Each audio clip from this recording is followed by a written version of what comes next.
Welcome back, everybody. This is the Athlete Hackers Podcast. My name is Chris Schrade. And I'm Mark Spellman. And today we have our second guest, one Nikki Guti Stanton, coming to us live from Norway. Norway. Yes, Norway. Nice. Welcome, Nikki. How are you? Hi, good. Yeah, thanks for having me. How are you guys? We're awesome. Thanks for coming on. As I said, you're our second guest ever on the podcast. Our first was Derek Needham. Ah, yes. So you got some shoes to fill, but I'm sure you'll do a great job. And give us a little history about yourself, where you are now, how you got to Fairfield. So Nikki is a women's soccer player that I know. I was her strength coach at Fairfield, I believe, for all 4 years. I think I was there for 5. I think you were there for 3 or 4. Okay. 4, yeah. Okay. So give us the rundown of the background, Nikki. Yeah, so I grew up in Seattle, Washington, and somehow ended up in college in Connecticut. Still not really sure how. Well, I do know how I got there.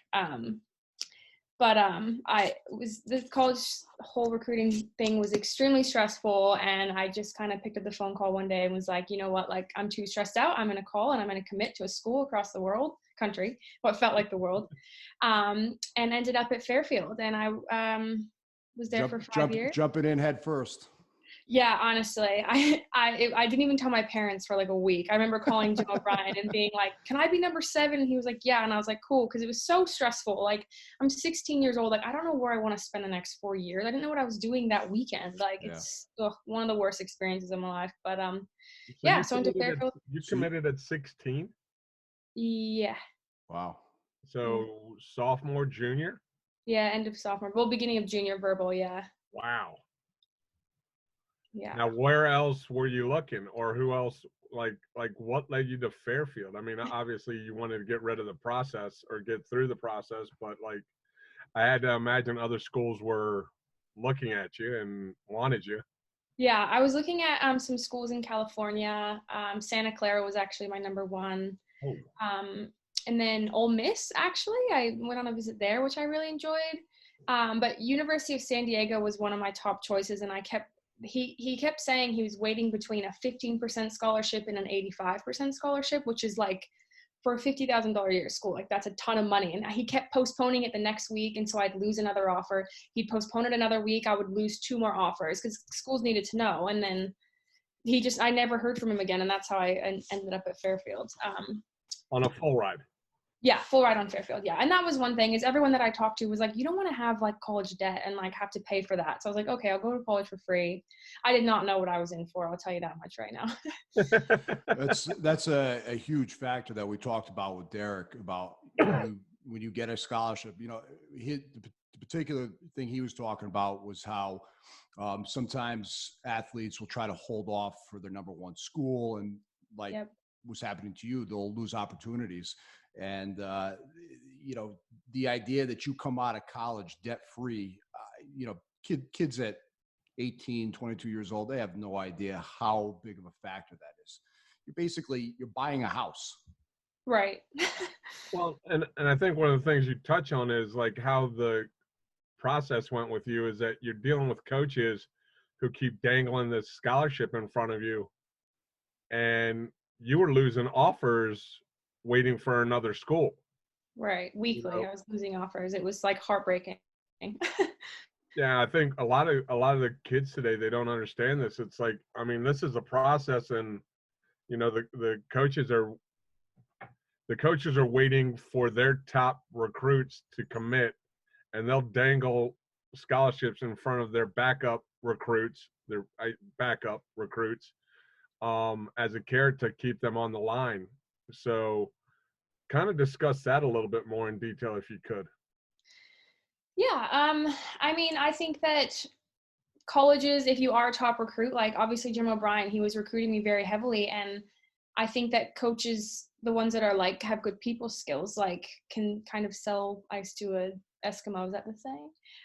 Where like, made me feel like I was going to change this program. And like, I'm sure that like clubs say that to, or colleges say that to a lot of people, and it gives kids these hope that they're going to be these valued players. And like, that's what you're kind of looking for when you're in high school, and you get attracted to schools that are promising you that. And I think that people kind of associate their worth with how much money a school is offering.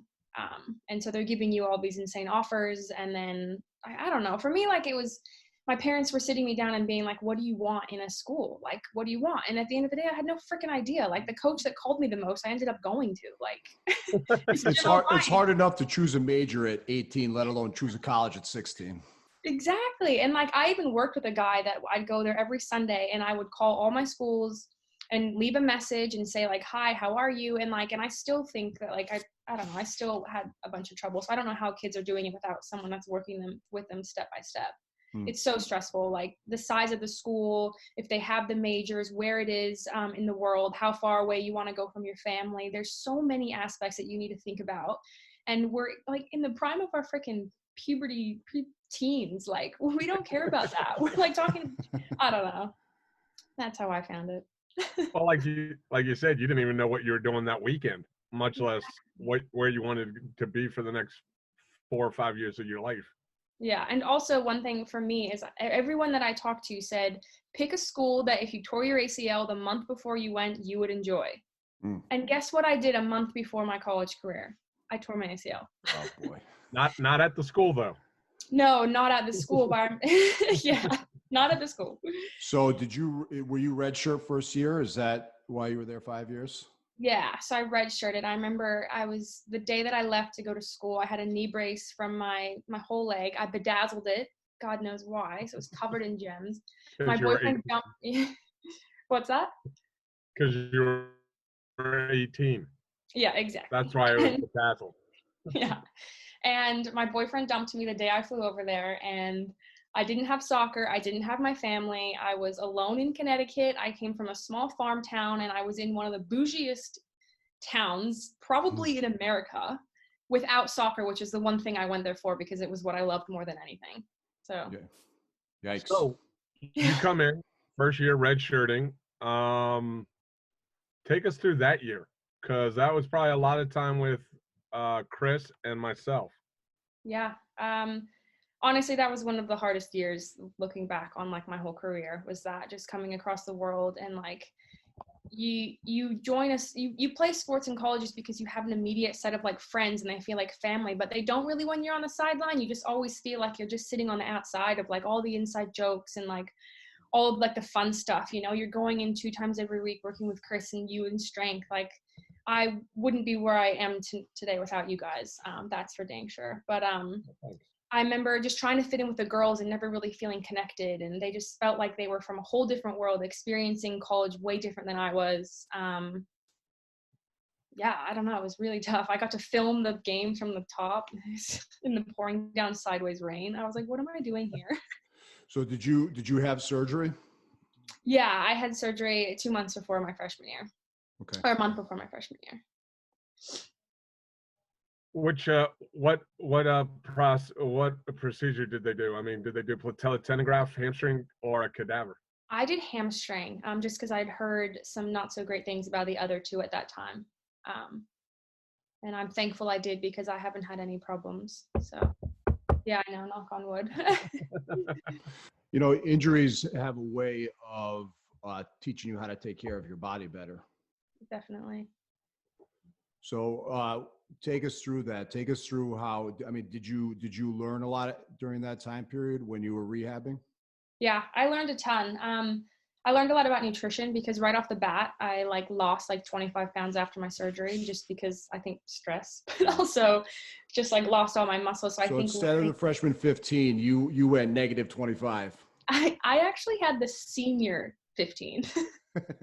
It's more like a senior. I wasn't there your senior year. No, thank goodness. You would have been shocked. But yeah, so I had to learn how to like build muscle and like kind of just taking away the thing that I love the most and taking care of my body. So much strength, like all the stuff that I didn't know that I actually needed to do growing up. But also mental health was huge for me. I think more important than anything, my freshman year was just like trying to find other things in my life that I am one, good at, but two, enjoy, because I couldn't go kick a ball. Yeah. And I'm meeting people from a different planet. So, yeah. So was that basically your whole life up to that point? Soccer consumed everything?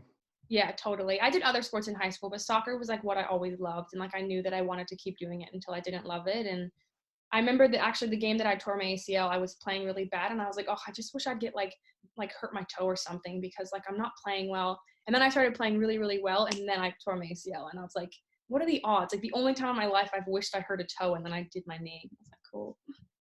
So September, you walk in, are you in a cast on crutches? Is that how we're starting off?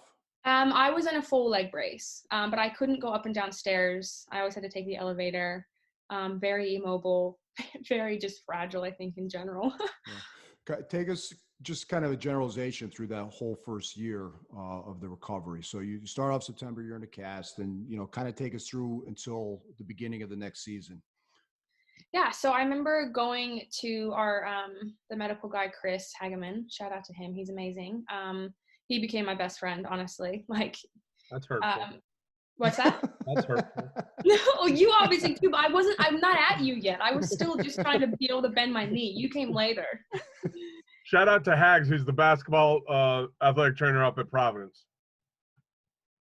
Yeah, he really pushed me, and he always would, like, kind of like the recruiting thing, dangle what was next. Like, okay, well, now you're going to get the straightening, or now you're going to get bending, or when you get bending, then you can do walking without the brace, and then you can go to jogging. Then you can do squats, and you can kick the ball, which I think is one thing that helped me get through the year, was always having something to look forward to, and always just having that, I'm going to run one day, in the back of my head. So I really didn't have a really strong connection with the team, which was really hard, but I did meet one friend that was outside of sports that like saved me. Thank goodness for her. And What was then that? Kelly Dunn. Okay. Yeah. And then I got into my strength, and I was able to work with you, Spelly, and more running and all of that stuff. And then I could kick a ball. And then I was able to start non-contact after the end of the season. And that was like when things started there was a light at the end of the tunnel. I was like, I can beat this. Like, I got this. Like, I missed it. It's crazy how much you miss something when it's gone, and you don't really realize that you will. Women's soccer, is that a fall sport? Yeah. Okay. So before the end of the season, you were walking, you were doing light running, you were working with Spellman already. And then end of season, you're going out with the team, starting to kick the ball around a little bit. Yep. Yeah. So spring season, I was non-contact, but they were like, we're not going to have you play or do contact, because there's no point before the next season. I'll just wait till then. You get to wear the pretty penny in all the drills. Yeah, which I actually bedazzled that as well. I'm noticing a trend here, Nikki. Yeah, I lost my bedazzler, but I miss it.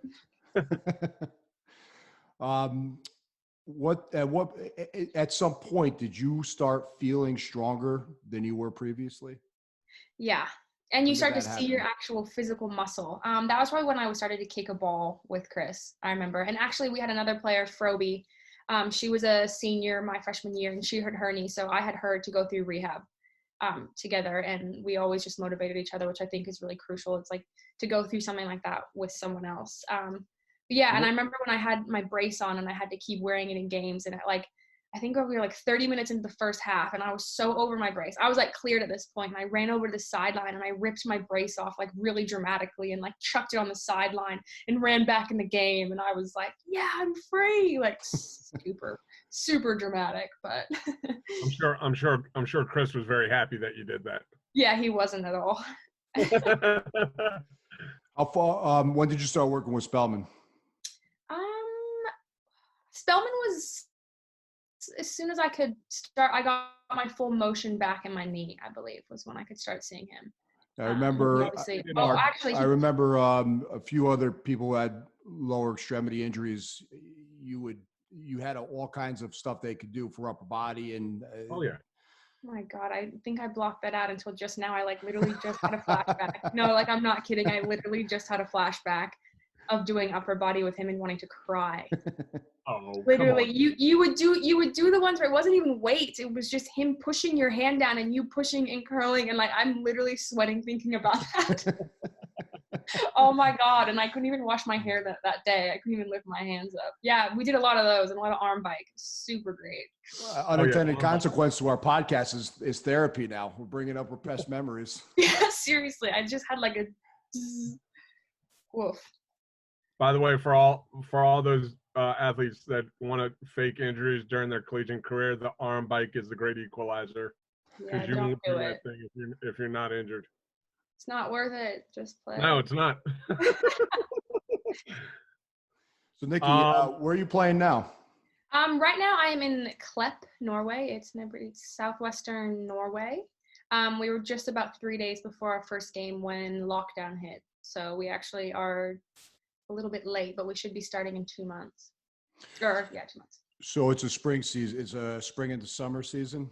Yeah, it's supposed to go from March till November, but now it's going to go from July till the end of November.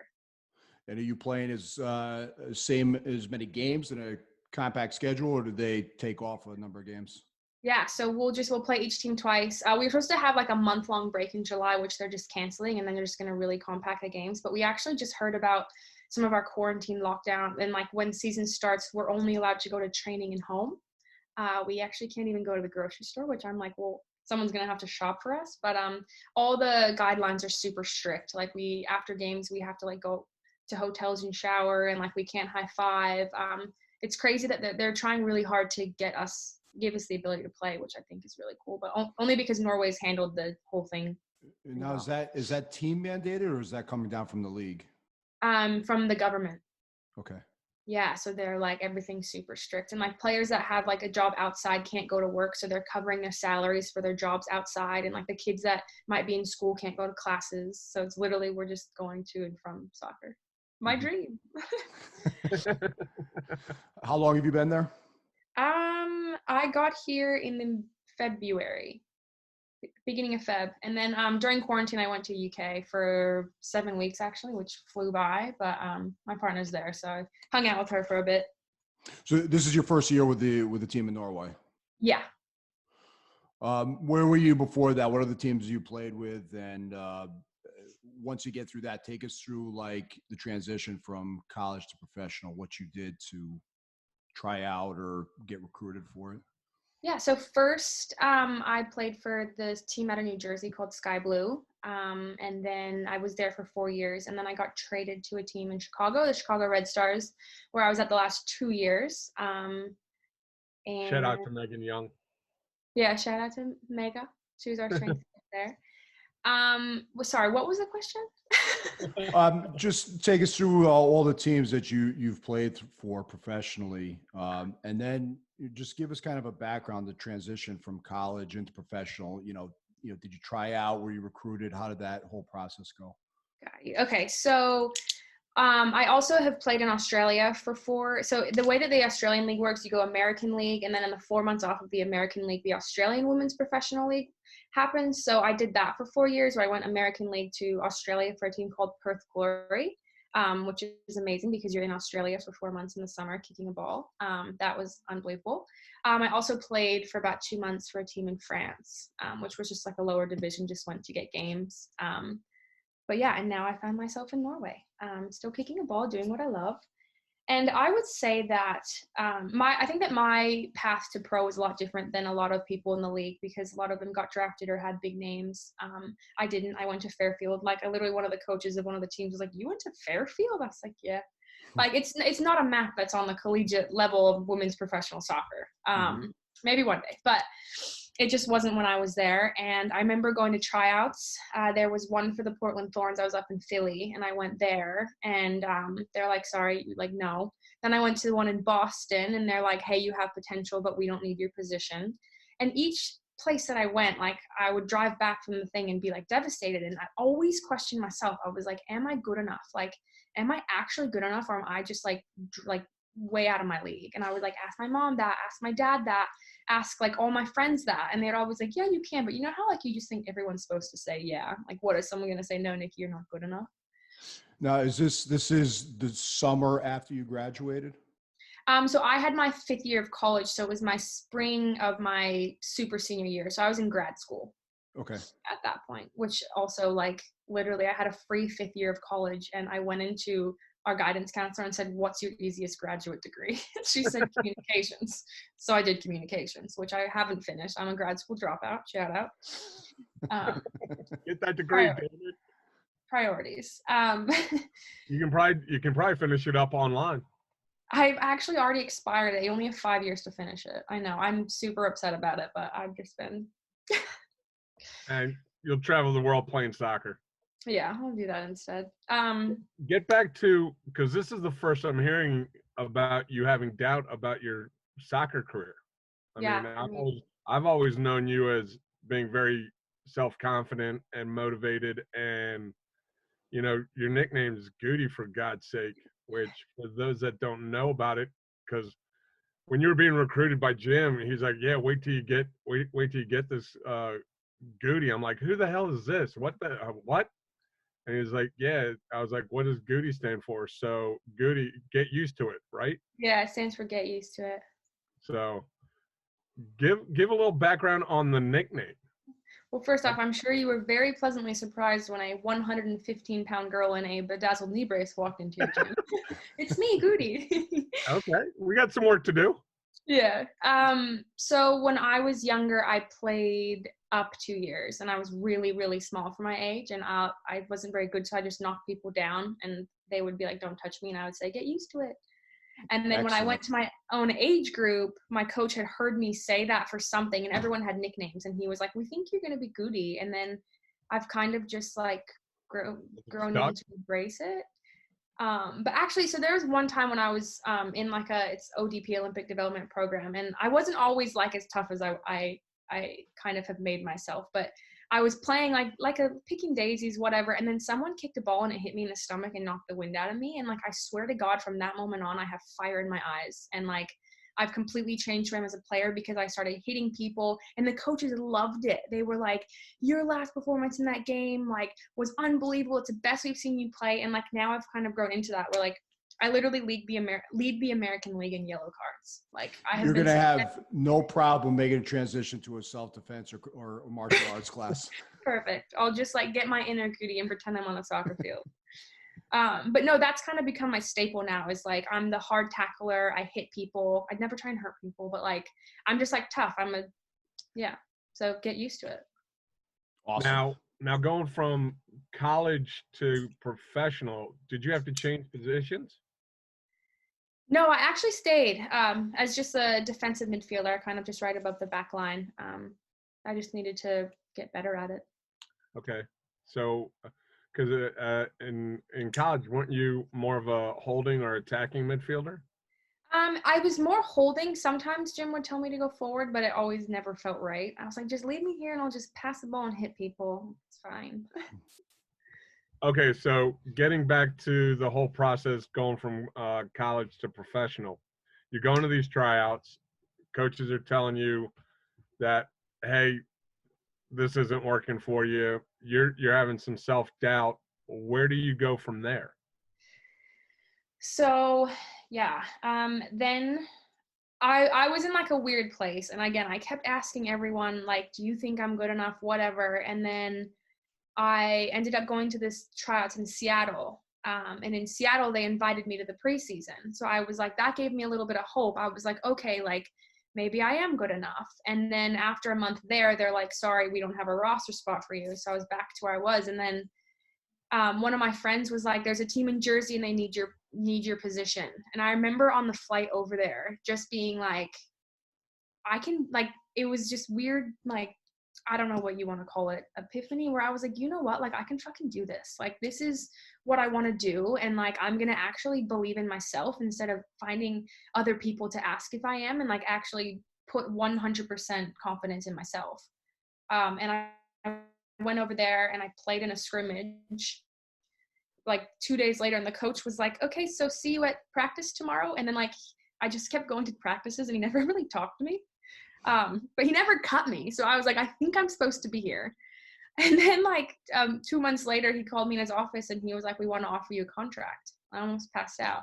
I was like, can I give you a hug? But I remember each day driving to training and being like, I think he wants you here, but you want to be here. So go fucking like work your ass off and like earn it, you know? So you're in a foreign land for 2 months, not getting paid. Yeah. Obviously you found housing somewhere, and you're just going to practice every single day, just seeing what's going to happen. Exactly. It was so so much unknown. And actually one of the girls that played at Fairfield, Lexi Simon, I was living with her family. They like took me in completely. And they were amazing. For 2 years I lived with them, and when I was in Jersey. But yeah, I mean, it was just every day I would get up and I would drive an hour to training and like not even know if he wanted me there, but he didn't tell me not to. So. And then you were with the Sky Blue for 4 years? Yeah. So at the end of that year, he had a meeting and he was like, we want you back next year, but I didn't know what that meant. Like I knew he wanted me to be there for preseason, but I didn't know I was getting paid the next year too. And then like a month in, I got my first paycheck and I was like, oh my God, I'm still in contract. So if anyone's listening that wants to do this, make sure you ask your coaches what's going on, because I wish I knew that. Make sure you're getting paid. Yeah, exactly. Make sure you're getting paid. But Yeah. it's interesting though, because, just like when we were talking to Derek Needham, his story kind of defies the perception of what it is to become a professional athlete, which is you're golden out of college. People are looking at you, there's people waving money in contracts and sneaker endorsements in your face, which is totally not the case at all, No, except at the all. top athletes. Now, do you have an agent that helps you? I mean, I don't really even know how the professional women's soccer league goes about it. Obviously, the big stars are getting paid a fair amount of money, but like for yourself, like how is an agent calling teams for you? Because you were playing not only, in the United States, but you were also playing in Australia, and then now you're playing in Europe. So how does a professional women's soccer player find all these different teams to play for and get paid and to make a living as a soccer player? Yeah, so I have an agent now. He helped me through the trade because I knew I wanted to be traded, and then he also helped me find Europe. But to get to Jersey, I just had a friend that said, emailed the coach and kind of went there. And then to find Australia, I just made friends with Australians, and they're like, do you want to come play for my team? So it was more just like through word of mouth. But I got in when they were still kind of asking, like, I guess, less high profile players to play in Australia. Now it's a little bit harder to get. But yeah, I would say that you don't need an agent. It's nice to have now if you want to go through a trade. But yeah. But you got to have people skills. It seems like you had to do a lot of networking to be able to get those opportunities. Yeah, for sure. And you were persistent. Yeah. And that's one thing is like, I kept showing up to practice, and like, it was me and like there's probably 6 or 7 of us that weren't on contracts, and a lot of them were drafted. But like in women's soccer, if you don't get drafted, it doesn't mean anything. It honestly doesn't. It's a fancy invite to preseason. You're not guaranteed a contract. And I didn't know that. So I thought these players are so much better than me. And then competing against them every day, I was like, no, like we're all in this like together, and we're all just coming to work and doing whatever we can. And then I actually ended up beating them all out for a contract. And I'm this little nobody from Fairfield. You know what I mean? And it's like, I believed in myself, and I like embraced like my inner Guti, and like started hitting people at training, and the coaches loved it. Like they were like, oh my God. And then I got signed a couple weeks later, and it's like, oh, I just focus on what I'm good at. And like, actually, I don't know. It was, yeah. So draft doesn't mean anything. So you were Guti and you were hitting people pre-Spellman, but once you met Spellman, did that kind of supercharge that ability? Of course. Well, I also had giant arms because I was doing murderous arm workouts. Oh, stop it. I see your Instagram now, taking pictures after you're working out with no shirt on, flexing. It was hot. Why don't you take us all the way back? Tell us about when you started playing sports, whether that was soccer or something else. What other sports you played along the way? I know that you mentioned you played multiple sports in high school. And when you first started working out, did you do weight training and strength and conditioning pre-college, or not until you got there? Yeah, so I started soccer when I was younger just because my brother played it and I wanted to fit in. And then I just was like naturally like good at it, I guess. And I was like, when you're a kid and people are telling you good job, you want to keep doing it because you want to keep hearing people say good job, you know. And then again, I played up 2 years and then joined my own age group. And it's funny how like strength training wasn't really a thing when I was younger. In high school, we did it a couple of times. Not until college did I actually learn the benefits of like actually lifting weights. But even in high school, I did gymnastics for a couple years, which we had to do a lot of more strength training for that, but more just like stuff in the gym, which is super random. If you can picture me in a leotard dancing around, flaunting glitter in my hair, it's kind of weird. But That's where the bedazzling comes from. Yeah, that's where the bedazzle Now it comes all makes sense. Yeah, I remember coming from soccer practice, like drenched in sweat, and then my teammates would hand me my leotard and then put glitter in my hair and put hairspray on my butt to keep my leotard there. And I was like, what? This is the weirdest thing.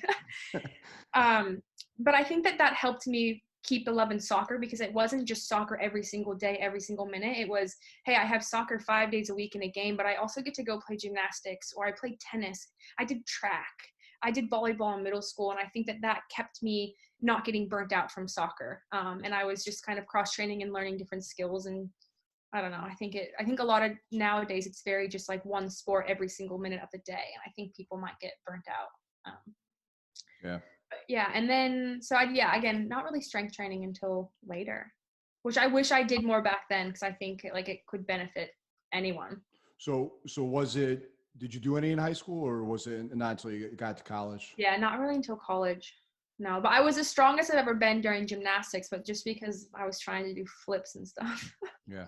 And in general, all the other sports you played, you think it contributed to your ability to play soccer? Is there any sport in particular that has a direct translation over into soccer that you did? Not that I can really think of, no. Maybe if anything, track. I think track, I learned how to fix my running form, even though running form, chasing a ball isn't the same as not, but I think that I did get to work on my like actual speed there, which was helpful. I think all the sports, if you're taking tennis, gymnastics, volleyball, I think they all come, and track, I think they all combined probably helps you with soccer.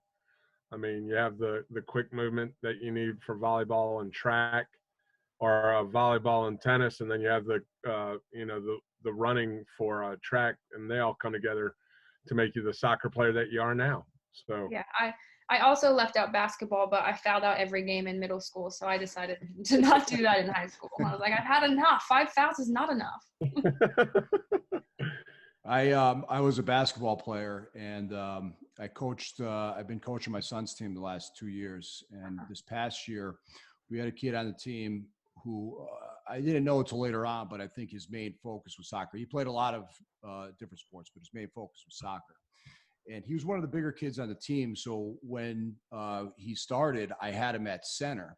But as the season went along and I got to see his skills, he ended up playing point guard a couple games because his ability to cut quickly allowed him to get past defenders off the dribble. And I could totally tell that it was from soccer, because he would have these short, real choppy movements, like he was dribbling a soccer ball and trying to go past the defender. Those same movements translated over in the basketball while he was dribbling. And it was really interesting to see.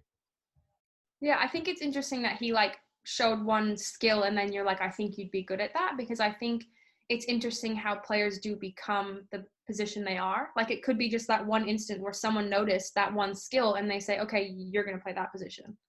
I think that's very interesting. Yeah. If you could go back and tell your younger self some advice, what would it be? Okay, so obviously you can go as early as middle school. What would you tell middle school, high school, and college Nikki? Oh no. I know that one thing that I would want to tell every age Nikki is to just believe in yourself. It took me until I was in my 5th year of college to actually have like real, true, genuine confidence in myself. So that's what I would say. And don't go to other people for like, what's the word? Affirmation? Don't go to people for affirmation, just like believe that you can actually do it. And I think that people would be surprised at what they can actually do without self-doubt. Self-doubt in my life has been probably my biggest enemy. Is after a training, if I make too many mistakes, I beat myself up over it. So just try and avoid that and just be like, hey, you're there for a reason. You're doing whatever you're doing for a reason. And my other thing would probably be to live in the moment. I found myself looking back in high school and being like, oh, I wish I did this differently or that differently. And then even at Fairfield, I was like, I wish that I did things a little bit differently at Fairfield. And then even now, like even for instance, this quarantine, I'm like, I want to leave this quarantine knowing that I've done everything that I could. And so that I'm not looking back on Fairfield and being like, hey, I didn't get to know that person, or I didn't take that class, or I didn't go to that one party, or whatever it is that you know what I mean? Just like try and actually just sit down and stop thinking of the future, because that's what I was always doing, is where am I going to go to college? Where am I going to go pro? Where am I going to go next in the country? But like actually be in the moment. And I don't know, it might sound cliche, but that's two things in my life that I wish I would have changed. So you said that it took you to about your 5th year in college to get that idea to believe in yourself. Do you think that came just from experience and success and kind of gaining confidence over time, or was it a decision that you made?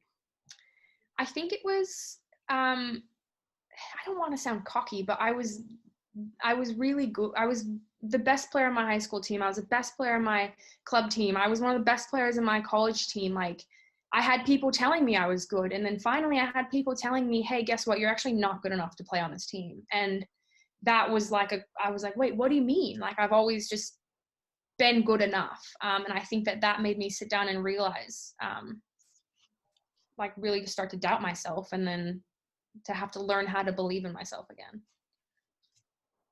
Yeah, that's surprising for me, because you always came across as being very confident and sure of yourself. So to you say that you had self-doubt, I was like, Yeah. Didn't really, and as one of your coaches and speaking to young athletes, it's like, you don't know what's really going on inside of your athletes. You need to get to know them and have those open and honest conversations with them, so that they feel confident about coming to you and being able to talk about anything.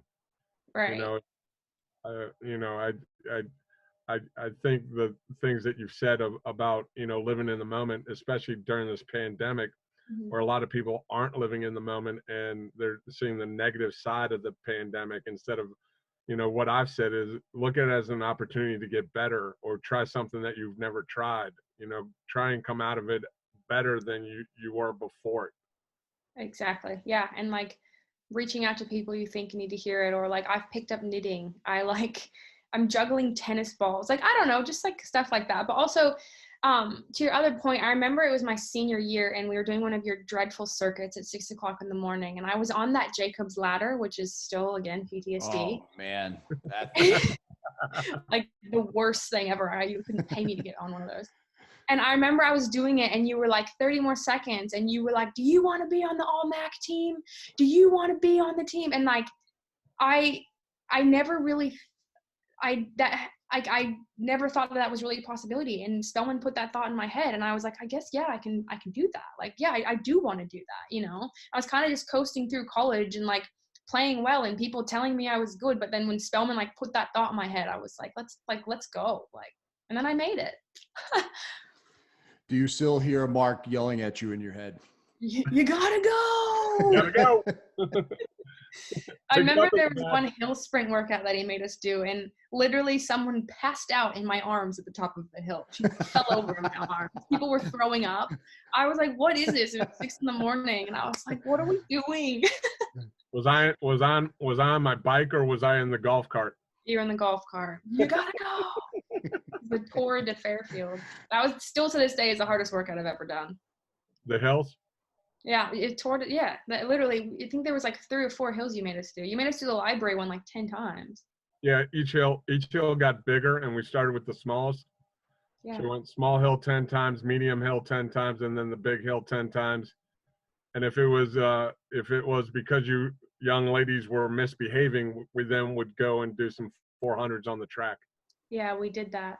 for time. So you guys probably did something wrong. Obviously. I mean, it was probably powder puff or clam jam or one of those. Never me, Spelly. You know me. I was an angel. Oh, you still are an angel. Yeah, I still am an angel. I get no trouble. So what's your strength and conditioning program look like now? And is it self-induced, or do you have someone that's guiding you? I've actually been doing it all kind of on my own and taken what has worked for me in the past. Here in Norway, it's really interesting, but I've learned that strength and conditioning and like medical like isn't really like, I guess, emphasized on. So some of the things that they're having us do, I know isn't going to work for my body, and I can't wrap my mind around how that's helpful to certain athletes. You mean like in the team in the professional soccer league? It's not the strength and conditioning medical is not. Yeah, just definitely not what I'm used to. Like, it's interesting the amount of people here that have a hamstring strain and they've been out for 3 months. Or the amount of people that you say, oh, what happened? He goes, I had to retire because I hurt my knee. And you say, what happened? He goes, they don't know. And it's like, what do you mean they don't? Like, I feel like it's just not emphasized to work on your like sports science, which so is kind of scary for me because I'm praying that I stay healthy. But so I've just been Norway needs some Spellman.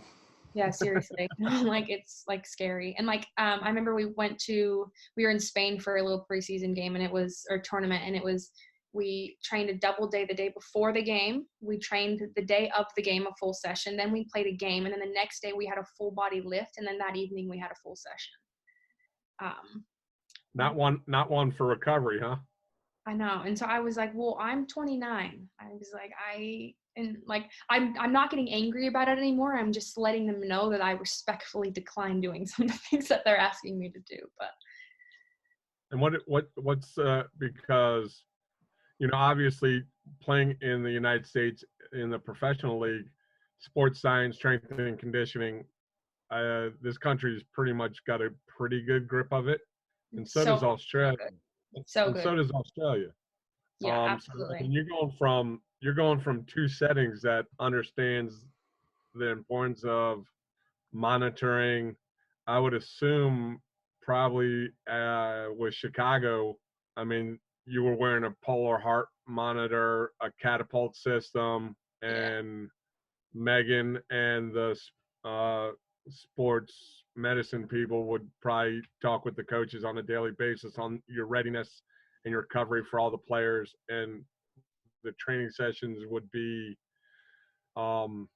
changed accordingly to what the players could handle. Now you're in a situation where you're telling the coach, yeah, I'm not doing that. So how does that yeah, like how does a professional coach take one of his players saying, yeah. And to be fair, they take it very well. I think like I'm one of the older, more experienced players here. And so they're fine with it. And I think it's a huge point for all the younger athletes. Like, as you get older and know your body more, you need to be an advocate for yourself. Right. Like, a coach is there to win games. Like, that's their job.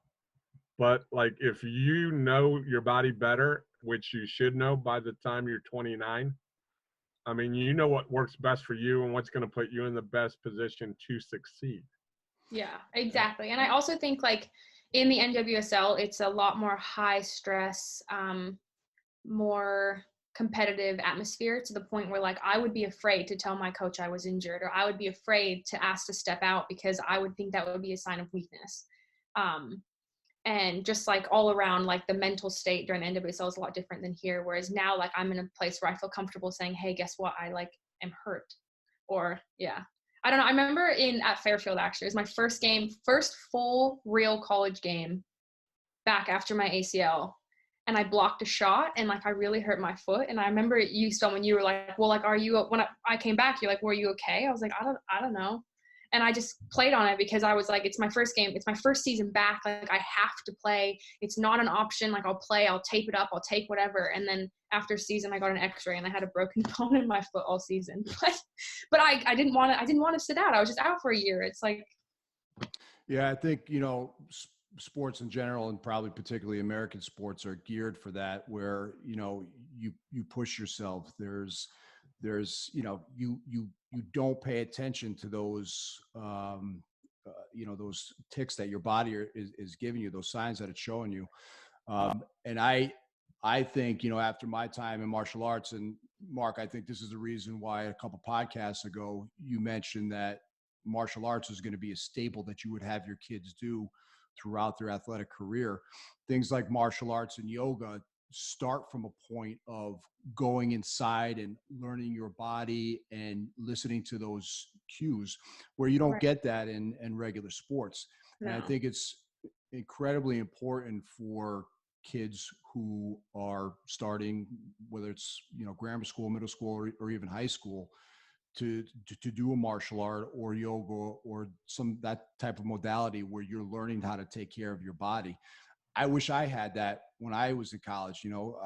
I played basketball in college and I was hurt all the time, and I didn't get into martial arts till afterwards.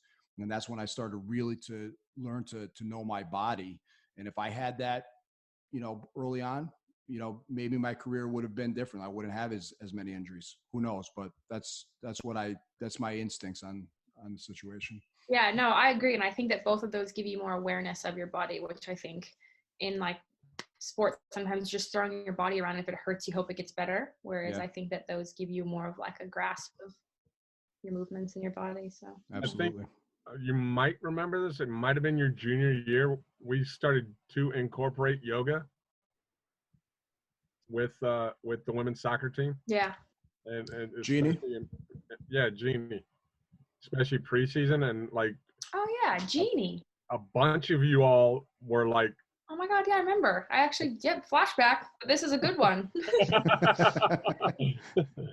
But like a lot of you didn't like it. Like the feedback I got from you was like, why are we doing this? Sorry, my internet's bad. I was like, it's gonna help you. Like, I mean, to your point, it's like you can't always hammer the nail. Like you need to take time and let the body recover, and not only the body but the mind. And you all were like, we don't like it. I was like, okay. I mean, I guess we'll run instead. I'll be honest. I was one of the ones that was bitching about it. Oh, I know. I think you bitched to me about it. Why is that? Was it was just kind of a lack of understanding of it at that point? Or is it something you still don't like?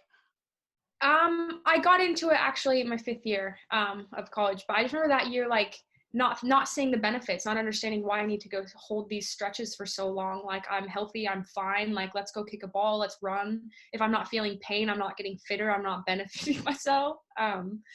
But now I definitely see the benefit of it. And I actually enjoy it. It's, I feel like, I don't know, like a college kid that wants to just kick a ball, to have them sit down and like find namaste for me. Honest, I was probably such a bitch to you about that yoga. I apologize. I mean, once again, I'm taking an 18, 22-year-old person who, in her own words, I just want to go kick a ball. So, trying to expose you to something new. I mean, it's part of the college experience, and hopefully now at 29, you're hopefully incorporating some of that meditation, yoga into your daily and weekly practice to take care of yourself. Yeah, you learn how essential it is in your aging body. So what's the future hold for Nikki Stanton? There we go. I don't know. Can you tell me? So I decided I'm going to play until therapists and fortune tellers. Yeah, perfect. Please. So I have told myself that I'm going to play soccer until either 1, I don't love it anymore, or 2, my body doesn't let me anymore. And right now, until the wheels fall off. Yeah, exactly. And as of now, I still love it more than anything. Like, honestly, I'm so happy with where I am right now. And my body's still trucking. So I would like to finish out this year in Norway.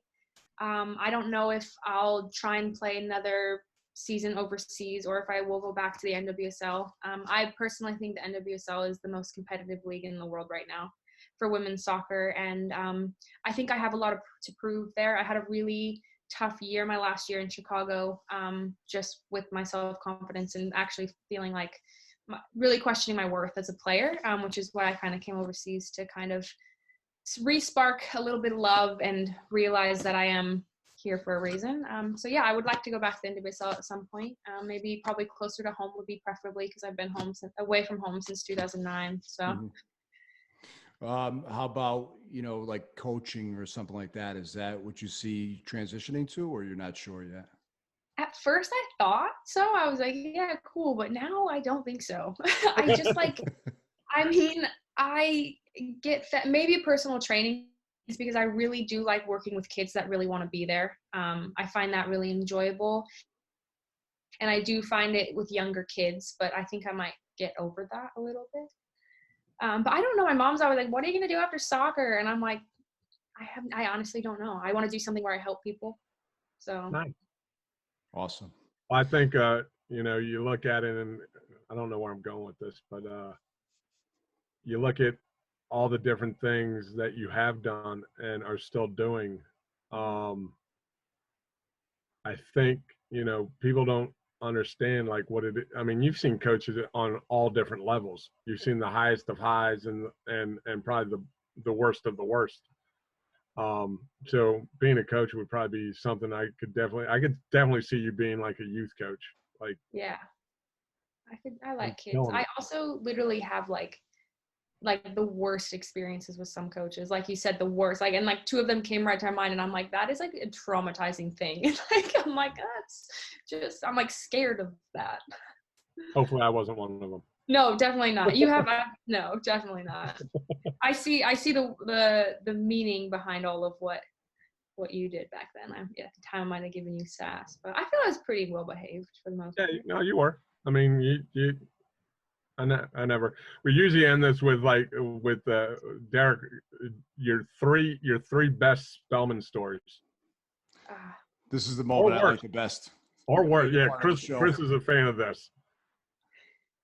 Best or worst, however you want to take it. Okay, well, one just came into my head, but I don't know if it's appropriate, so I'll tell you guys after we stop recording.